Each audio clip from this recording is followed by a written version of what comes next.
Welcome to the Real News Network. I'm Sharmini Pierce coming to you from Baltimore. This year at the United Nations Annual General Meeting, a special session has been called by the Secretary General Ban Ki-moon to discuss the climate crisis. Further, this year they will be joined by corporations and civil society organizations. But relying on the United Nations to deliver solutions to the greenhouse gas emissions have been a failure, according to most advocates and scientists. While the IPCC reports have been great at identifying and mapping the crisis, the UN has not been able to bring nation states to a binding solution. To discuss what can be done about the problem is Chris Williams. Chris Williams is a professor of physics at Pace University, an environmental activist and author of Ecology and Socialism: Solutions to Capitalist Ecological Crises. Thanks so much for joining us, Chris. Thanks for having me on your show. Chris, can you map the long but failed journey of the United Nations efforts to address climate change, starting with the Kyoto Protocol? The initial rounds of negotiations going back to Kyoto in 1997 were meant to be binding, so there were going to be repercussions for nations that didn't live up to the emissions cuts from the developed nations anyway, that signed on. And yet now we're in 2014 and emissions have only gone up. In fact, over the most recent decade, the rate of emissions doubled over previous decades. So not only are we going in the wrong direction still, we're going in the wrong direction twice as fast as we were before. I don't expect anything binding, and probably anything, actually, to be perfectly honest, at least anything substantive. Is carbon trading working? There's no evidence that it's working. It's working for some bankers and financial dealers in terms of the amount of money they're making from being in the middle of the transactions. But the European trading system, which has been in place for the longest period of time, is widely regarded as a failure. It's now in its third iteration to try and make it improve it, because even the organizers of the whole thing realized that the first version and the second version were inadequate and were not really having much of an impact. And so I would say that no, I mean, the only people that's been successful for, as I mentioned, are bankers. And in terms of actually cutting emissions, being effective at doing that, it's been a huge scam and kind of a casino, a small part of the casino that was the world economy in 2008 and 2009. So the idea that more countries want to trade emissions and that if you cut it in one place, it's okay to emit it in somewhere else, strikes me as illogical if we're actually trying to overall redirect economic activity away from ever increasing amounts of energy use, especially when that's predicated on the burning of fossil fuels. So obviously a massive restructuring of our economic life is required, and alarm bells have been going off in terms of the protest demonstrations and people organizing in the environmental movement asking for this kind of restructuring to take place. Do you think that the world leaders are actually going to be discussing this issue? Restructuring the world economy seems unlikely, because the last time, I mean, if we're just talking about restructuring the world economy, that's really already came up in a pretty fundamental and profound way with the financial crisis of 2008-9. And there was an opportunity there to rethink things. And that did not happen because they bailed out the banks, the people responsible for the deregulation and the financial speculation in the first place. Meanwhile, ordinary people are still paying the price with unemployment and cuts to social spending and so on, as a result of the fact that trillions of dollars was poured into saving the banks, who caused the problem in the first place. So they saved their friends in the banks, but so I think that is one example of a way in which I doubt there's going to be any restructuring in order to save something that we all depend on, but the governing elites seem to think we can do without, which is a stable climate and a functioning global ecosystem. So I don't think they're going to be talking about reorientating the global economy away from the kind of things that they're pouring more money into. So let's focus in on the two world's largest polluters, emitters of carbon into the air, China and the United States. There has been some reports that Secretary of State Kerry has been in discussions with China, and yet China is actually not coming to the summit. Do you think any progress can be made from these discussions, and what are you hearing about the discussions? I think the scale of the protests is growing against world leaders who are doing nothing except emit hot air about what they're going to be doing. And so both in the United States, around the world, and in China, there are huge environmental protests in China going on all the time about the quality of the air, the water, the soil. And so I think that there is some building pressure, which is us, which is what we need to be doing more of, to force the people who are supposed to represent us in government to actually take firmer action. But I don't think the pressure is sufficient yet for them to really move forward, because, as you said, the two major emitters, China and the US, their economies are in very different places. Both are still determined to continue expanding. I mean, that's the way that capitalism works. The economies have to expand. That's the first problem.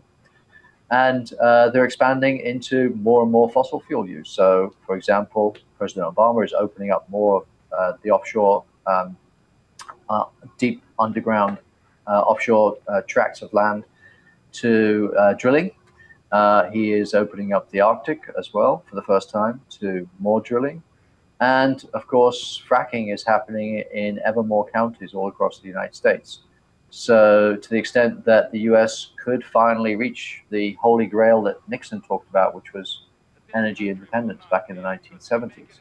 So I don't see any real evidence that the United States is a genuine partner in that kind of conversation, even as China has actually done some things with increasing wind and solar power, but it's also still building coal-fired power plants and nuclear power stations.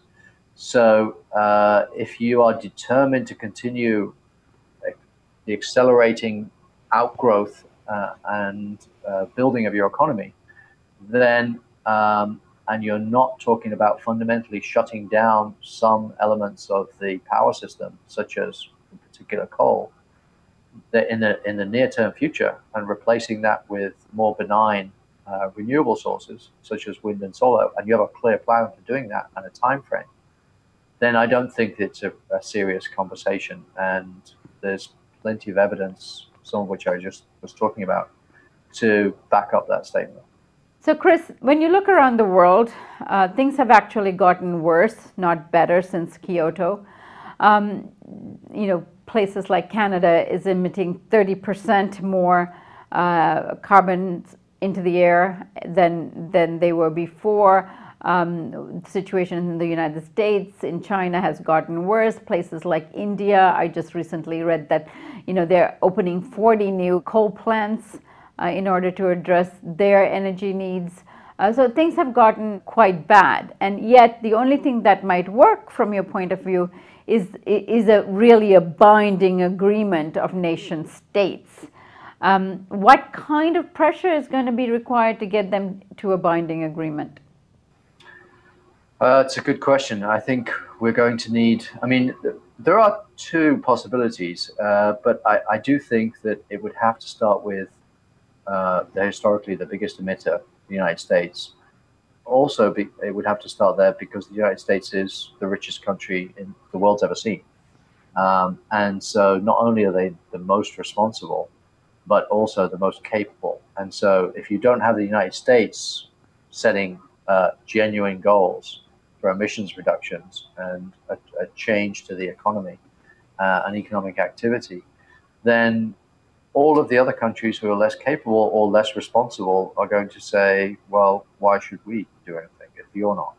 And so I think there is the possibility that if the country most responsible and most capable were to come up with some serious plan and then start implementing it, I think that there's a possibility that other countries would follow on.